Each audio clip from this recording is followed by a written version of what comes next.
నమస్తే, నేను Vamshi. Welcome to iNews. అమెరికాకు చైనా అల్టిమేటం జారీ చేసింది. ప్రపంచ ఆర్థిక వ్యవస్థను అతలాకుతలం చేసే మరో భయంకర వాణిజ్య యుద్ధ మేఘాలు కమ్ముకున్నాయంటే అవుననే సమాధానమే వినిపిస్తోంది. ప్రపంచంలోనే అతిపెద్ద ఆర్థిక శక్తులైన అమెరికా, చైనా మధ్య ఉద్రిక్తతలు మరోసారి తారాస్థాయికి చేరుకున్నాయి. డొనాల్డ్ ట్రంప్ అధ్యక్ష ఎన్నికలు చైనా దిగుమతులపై 100% టారిఫ్ల అస్త్రాన్ని సిద్ధం చేయడంతో ప్రపంచ సరఫరా వ్యవస్థ గజగజ వణికిపోతున్న పరిస్థితి. ఇప్పటికే చైనా దిగుమతులపై ఉన్న టారిఫ్లకు ఇది అదనంగా ఉండబోతోంది. ఈ ఊహించని ముప్పుపై బీజింగ్ నుంచి వచ్చిన ప్రతిస్పందన ప్రతిదాడుల దిశగా అడుగులు వేయడానికి సిద్ధమైనట్లు స్పష్టమవుతోంది. పోరాడాల్సి వస్తే పోరాడతామంటూ చైనా ఇచ్చిన ఈ వార్నింగ్ వెనుక ఉన్న పూర్తి వివరాలు, ఈ అంతర్జాతీయ సంక్షోభం ప్రపంచ మార్కెట్లపై చూపబోయే ప్రభావం ఏంటో ఇప్పుడు చూద్దాం.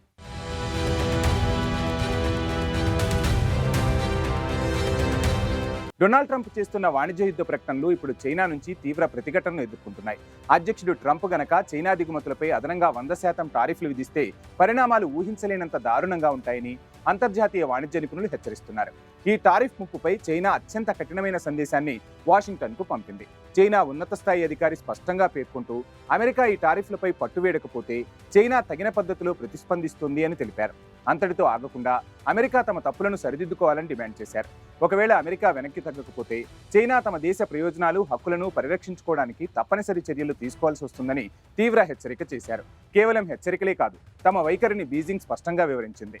మా చైనా స్టాండ్ చాలా క్లియర్గా ఉంది. మేము ఈ సంఘర్షణను కోరుకోవడం లేదు, కానీ తమను యుద్ధంలోకి బలవంతంగా నెడితే తాము తప్పకుండా ప్రతిస్పందిస్తాం, పోరాడాల్సి వస్తే పోరాడతామని చైనా అల్టిమేటం జారీ చేసింది. అయితే దౌత్య మార్గాలు పూర్తిగా మూసుకుపోలేదని చెబుతూనే చర్చల కోసం తమ తలుపులు తెరిచి ఉన్నాయని పేర్కొంది.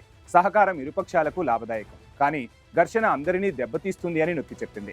ఈ కీలక వాణిజ్య యుద్ధం ఎటువైపు మల్లుతుందా అని ప్రపంచం ఉత్కంఠగా ఎదురుచూస్తోంది.